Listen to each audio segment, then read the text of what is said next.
What disappears with these omissions is the idea that Indian history evolved through interaction, negotiation, and coexistence.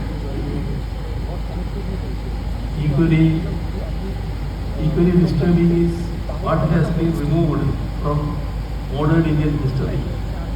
Popular resistance movements, peasant struggles, tribal uprisings, working class mobilization have been systematically proved.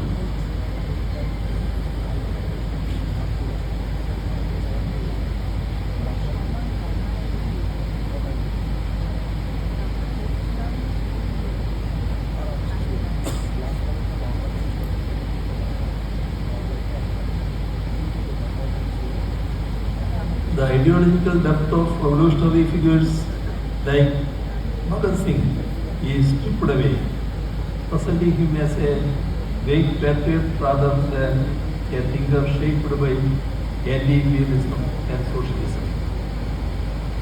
The freedom struggle is increasingly portrayed as smooth and uncontested, led by a few icons, while the role of mass movements